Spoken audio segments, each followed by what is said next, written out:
Hey heroes, welcome to another uncanny episode of History of the Marvel Universe. This channel is sponsored in part by Patreon supporters. If you would like to contribute and vote in monthly polls that help decide what topics get covered on the channel, then you can sign up for an amount of your choosing over at patreon.com/MaryMarvelite. The link is in the description below along with other places you can find me.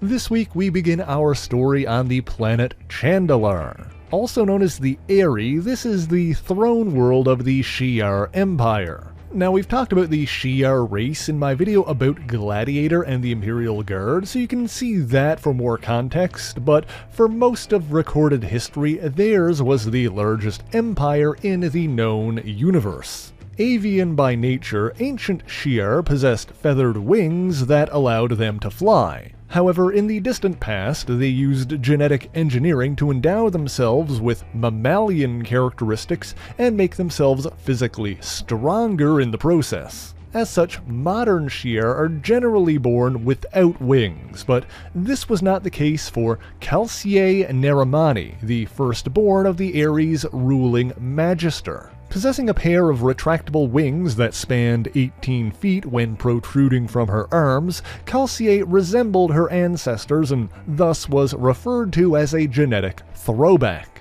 As the oldest child of the Emperor, she would have been first in line to inherit the throne, but was burdened with a savage ferocity from a young age. In one of her berserker rages, she lashed out against her own family, killing her mother and younger sister. As punishment for this crime, Kalsier Naramani was stripped of her title, her standing, and even her very name. Henceforth, she would be referred to only as Deathbird. She subsequently wandered the universe while her brother, Deken, ascended to the throne in her stead.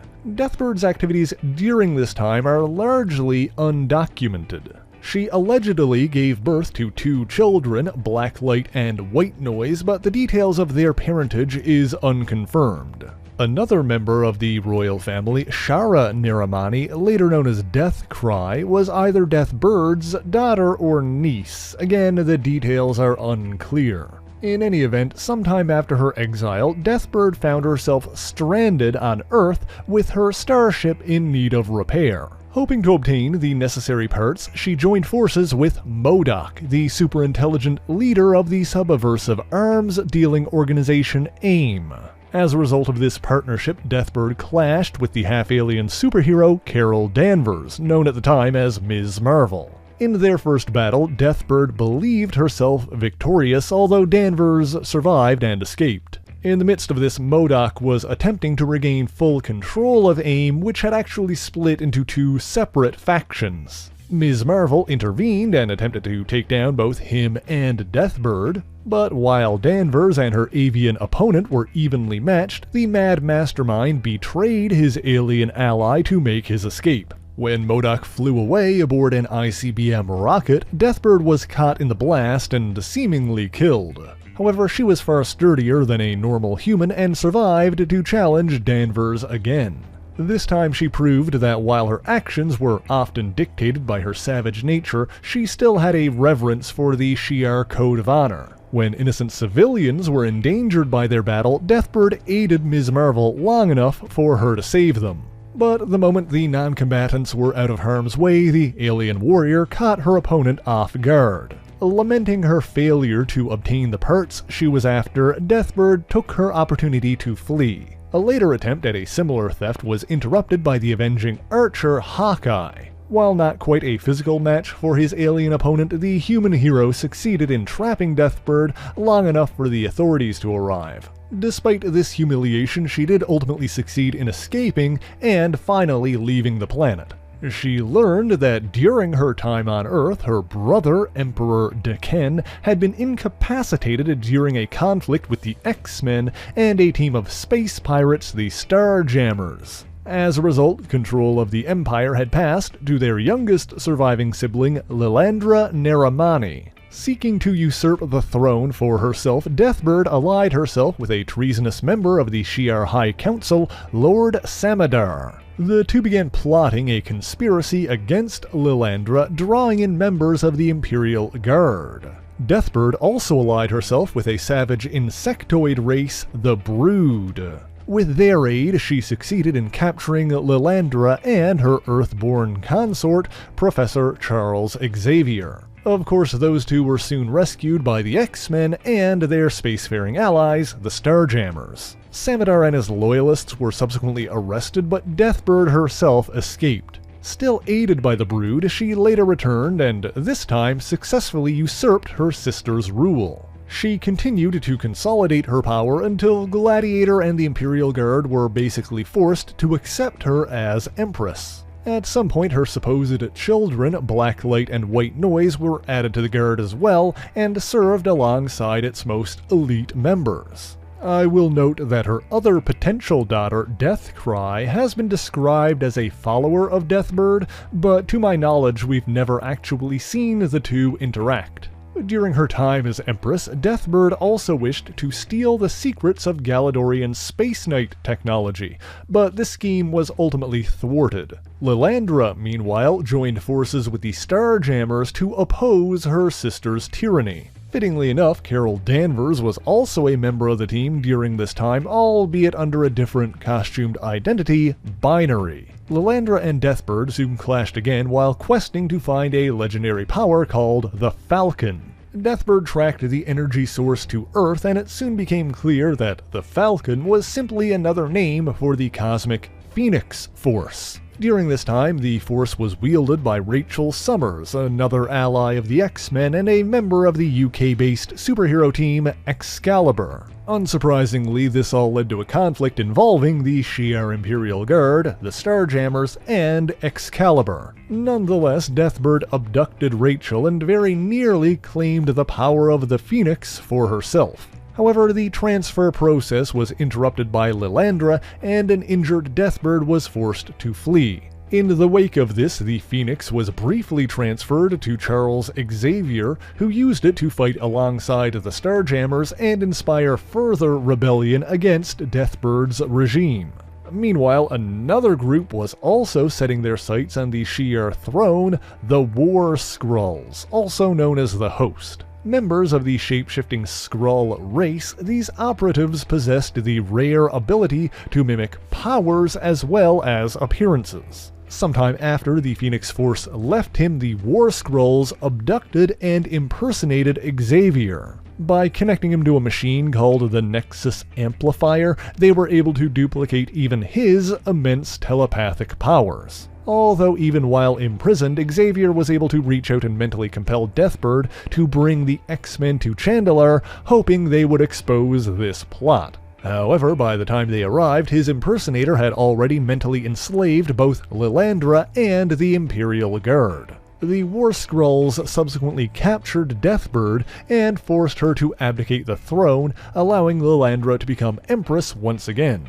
This was accomplished by having Gladiator, the powerful praetor of the Imperial Guard, torture her and brutally mutilate her wings. Deathbird's life was ultimately saved by two X-Men, Gambit and Jubilee, who witnessed this unnecessary cruelty. This resulted in Deathbird forging an uneasy alliance with the X-Men and the mutant teleporter Lila Cheney. Working together, they successfully exposed the War Skrull conspiracy and freed the real Xavier, who handily defeated his impersonator. In the wake of these events, Deathbird realized that she didn't actually want the responsibilities of the throne, and agreed not to challenge Lilandra's claim to it. Deathbird departed peacefully, but not before kissing Xavier, perhaps seeking to playfully antagonize her sister one more time. However, sometime later, the Shi'ar became embroiled in a war with another intergalactic empire, the Kree. Fearing that her sister was not up to the task, Deathbird returned and reunited with Lilandra. Perhaps surprising even herself, Deathbird pledged her allegiance to her sister and offered to help her in her time of need. Traveling to the Kree homeworld, Hala, Deathbird assassinated two of their leaders, Ael-Dan and Dar-Ben. This mission was made easier by the fact that the Avengers had already been drawn into the conflict and were in the midst of a clash with the Kree's elite Star Force, keeping that team busy. As a result of this, a number of Avengers were arrested by the Kree and convicted of aiding Deathbird. Meanwhile, Deathbird herself happened upon her one-time enemy, Hawkeye, who at the time was using Pym particles to operate as the size-changing Goliath. She reluctantly agreed to help free the other Avengers, but as a result, she was still on the planet when the Shi'ar's ultimate weapon, the Nega Bomb, was unleashed. The resulting explosion ravaged not just Hala, but the entire Kree Empire, by some reports eliminating 98% of their inhabitants. Deathbird survived and was shocked by the destruction that her sister had wrought. In truth, the Avengers had convinced Lilandra not to use the bomb, but a group of Skrulls successfully stole the weapon and ensured that it detonated. Regardless, Deathbird soon learned that the one truly responsible for the Nega Bomb was the Kree's own patriarch, the Supreme Intelligence. As part of a plan to jumpstart his people's evolution, the Supreme Intelligence manipulated the Kree into creating the Nega Bomb in the first place. Even someone as ruthless as Deathbird was enraged by the callousness with which the Supremer used her people and sacrificed his own.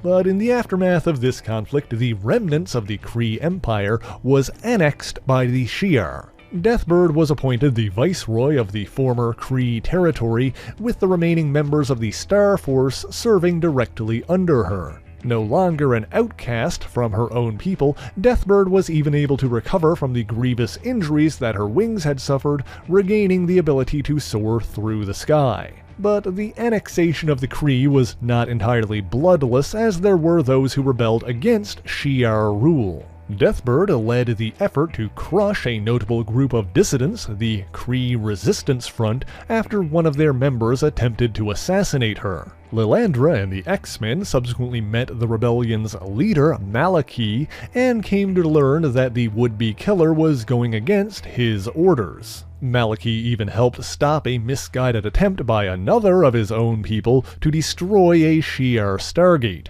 While this helped save the entire planet, Deathbird nonetheless pressured her sister into arresting Maliki for his group's numerous crimes against the Shi'ar. Lilandra's capitulation to this drove a wedge between her and Xavier, weakening the Shi'ar's ties to Earth just as Deathbird intended. Her forces later targeted another member of the Kree Resistance, a cyber-organic construct called Pulse, who had obtained information that the Shi'ar Imperium did not want made public. He attempted to hide on Earth, where he was captured by Cable's mutant strike team, X-Force. Deathbird demanded that the fugitive be turned over to the Shi'ar, but in the end, X-Force secretly aided his escape. Pulse fled into space and sought out the cosmic hero, the Silver Surfer, to reveal what he knew. While not explicitly stated, the information that he had likely pertained to a group of entities called the Inciters, cosmic beings who were thought to exist only in Shi'ar folklore. As it turns out, these creatures were very real and soon began making their move. Reaching out from across the galaxy, the Inciters manipulated Carol Danvers, forcing her to lose control of her powers while they used her in their plans for destruction. Deathbird declared her old foe an intergalactic threat, branding the X-Men as Danvers' co-conspirators. However, Lilandra countermanded her sister's orders, mistakenly believing that the Silver Surfer was the true threat. Naturally, the Surfer and the X-Men ultimately uncovered the Inciters and thwarted their plans. When all was said and done, Lilandra and Deathbird agreed to keep the truth of the incident from the public, as knowledge of the Inciters would only foment further chaos. After that, there was an incident in which Deathbird and the Imperial Guard found themselves transported to the 23rd century of an alternate reality while investigating a psionic anomaly. They tracked the source of this anomaly to the planet Delta Vega, where they found that a previously dead human with powerful psionic abilities named Gary Mitchell had merged with a reality-warping mutant from their own universe, Proteus. Deathbird attempted to join forces with this powerful entity, intending on controlling the rift and both timelines with it, but Proteus soon betrayed her. Fortunately, the X-Men had pursued Deathbird at Lilandra's request and joined forces with a group of space explorers on the other side of the rift. In the end, the Mitchell-Proteus fusion was defeated by the combined efforts of the X-Men and the crew of the starship Enterprise. After that incident, Deathbird returned to her own timeline, begrudgingly allowing the X-Men to commandeer her vessel in her sister's name, but the Shi'ar would soon be faced by yet another threat. This time, the Empire and its people were attacked by a techno-organic race known as the Phalanx. Injured in one of their attacks, Deathbird was found by the energy-absorbing X-Man Lucas Bishop, who brought her back to his teammates. After recruiting the X-Men to her cause, Deathbird and Bishop traveled to the Nest, where newborn Shi'ar were nurtured and incubated. Together, they prevented the Shi'ar young from being assimilated by the Phalanx. While the battle was difficult, the unlikely allies ultimately succeeded in holding out long enough for Beast and the other X-Men to disable the Phalanx, ending their threat.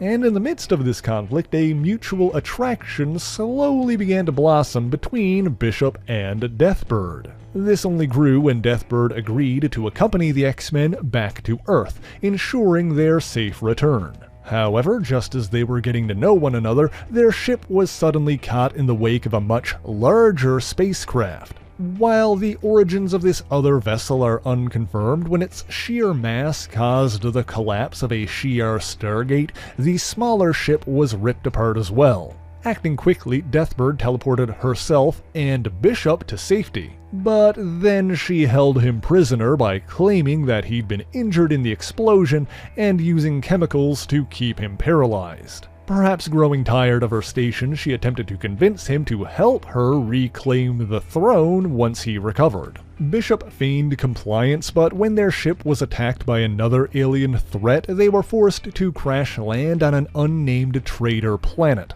There, they found a city of smugglers that was under attack by the same alien race that had shot them down, the Ch'nit. Heroic by nature, Bishop insisted on getting involved in the conflict and did succeed in destroying the hostile mothership. Deathbird, meanwhile, had the opportunity to escape through a warp gate before it collapsed, but ultimately decided not to abandon Bishop. Having earned back some level of trust in each other, the two subsequently repaired their shuttle with parts lifted from local pirates and resumed their long journey back to Earth. During their travels, they came upon a series of Shi'ar probes that transmitted a broken distress signal before generating a peculiar jump gate. Any reservations they had about entering were quickly made irrelevant when they were attacked by the aforementioned pirates, and Bishop elected to escape through the gate. On the other side, however, was another alternate future, one where the Shi'ar had conquered the Earth along with most of the known universe. The Magistrix in this era was Alana Neramani, the daughter of Lilandra and Xavier. However, Alana despised her mother's peaceful nature. She secretly idolized Deathbird and studied her aunt's journals. Becoming even more radicalized, Alana conquered her own people in a civil war before launching an attack on Earth, killing her own father along with many of Earth's mightiest heroes. A number of survivors, both human and mutant, banded together as a new Team X to resist the Shi'ar. Among them were Dr. Doom, Hank Pym, and the Beast, who sent transdimensional distress probes across space and time. But when Deathbird and Bishop came through, they were found and taken by Alana's forces. The Empress was pleased to meet the aunt she admired and even offered to restore Deathbird's birth name. However, Deathbird rejected this offer, not willing to sell her allegiance to her insane niece. The two fought a battle that would determine the future of that timeline, and while Alana was skilled, Deathbird eventually landed a crushing blow that paralyzed her opponent. Although she stopped short of killing her,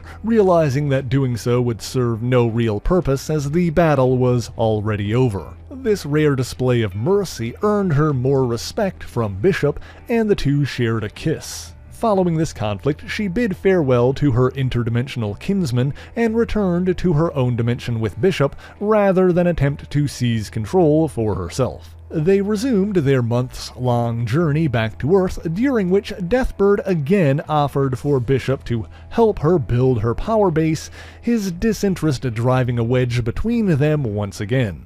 And so during one of their stops, Deathbird struck a deal with agents of the ancient mutant Apocalypse. Rather than heading straight to Earth, she sought out the petrified form of Amet Abdal, the living monolith. Convincing Bishop to investigate with her, the two landed on Abdal's inert planet-sized form, where Deathbird had arranged to meet with Apocalypse's Skrull allies. Once there, she betrayed and attacked Bishop with a stun weapon that rendered him unconscious. Although perhaps she did still somewhat care for him, as when he awakened he found that he had been safely brought back to Earth while he was out. Meanwhile, with help from the Skrulls, Deathbird reduced the living monolith in size and returned him to Earth, completing her end of her bargain with Apocalypse. However, she was then met with betrayal herself, as she was struck from behind and knocked out. Mind you, Apocalypse wasn't finished with her, as Deathbird was then converted into one of his 4 horsemen, becoming War. Brainwashed into subservience, she aided Apocalypse in his plan to capture 12 specific mutants and use their power to vastly increase his own. One of the 12 was actually Bishop, which led to a confrontation in which he attacked Deathbird for her treachery. But in the end, Apocalypse's plans were thwarted by the X-Men, while the Russian mutant Mikhail Rasputin teleported Deathbird and the other horsemen away from the fight. Meanwhile, as all of that was going on, the Supreme Intelligence was continuing his plan to jumpstart Kree evolution. Having obtained an artifact called the Forever Crystal, the Supremer effectively fast-forwarded the evolution of Kree, who had been affected by the Negabomb's radiation, creating a subspecies called the Rule. Hiding their origins, the Rule convinced the universe's other races to convert the Earth into a penal colony as part of another secret scheme to restore the Kree Supreme Intelligence to power. No longer under Apocalypse's control, Deathbird was sentenced to remain on Earth, but she successfully stole an electronic key that would allow her to bypass the barrier around the planet. She fled to a Shi'ar space station, but between her recent mental manipulations and suffering from oxygen deprivation, she went mad and brutally slaughtered the entire crew. She was tracked there by Xavier and a squad of mutant Skrulls called Cadre K, who wished to retrieve the key. While all of that was going on, Bishop was in the midst of a battle with his old nemesis, Trevor Fitzroy, who had taken over another timeline as the Chronomancer. Bishop ultimately succeeded in defeating his foe, preventing Fitzroy's attempts at apotheosis, but in doing so was charged with chronal energy himself. He tumbled through time and space, but Deathbird served as a sort of temporal anchor that drew him to her. Crashing into the Shi'ar space station, Bishop reunited with Xavier and helped battle Deathbird once again. When her space helmet was damaged in the ensuing battle, she turned the key over to Bishop, hoping that the conflict over the Earth being used as a penal colony would widen the gap between Xavier and Lilandra. Unwilling to be captured, Deathbird opened the airlock and allowed herself to be blown out into space. However, she was quickly recovered by the Imperial Guard and survived yet again. In light of her recent crimes, Lilandra declared that Deathbird would be locked away in the highest security prison in Shi'ar space. Meanwhile, the Kree plot to use the Earth for their own ends was ultimately exposed, and the aliens imprisoned there were extradited elsewhere. After that, Deathbird remained imprisoned for several years, before eventually being found by a powerful mutant named Vulcan. The two broke free and began to grow closer, but I already talked about those events in my video about Vulcan himself. And so if you want to know what happens next, you can hop right over to that video. Because that is indeed all I have for you this week, and thank you so much for watching. If you enjoyed this video, be sure to leave a like, subscribe to the channel, and share it on your favorite social media. As always, the issues referenced in this video are listed in the description below if you would like to read them for yourself, as well as links to other places you can find me. Let me again give a special shout out to all of my Patreon and Ko-fi supporters, Twitch subscribers, and YouTube members who help make the channel possible. By signing up for any ongoing amount on any of these platforms, you'll get your name in these special thanks here, but Patreon is the one that helps determine what topics get covered on the channel via monthly polls. That being said, if there is anything in particular that you want me to talk about, be sure to let me know in the comments, but that is indeed all I have for you this week. So until next time, true believers, Excelsior!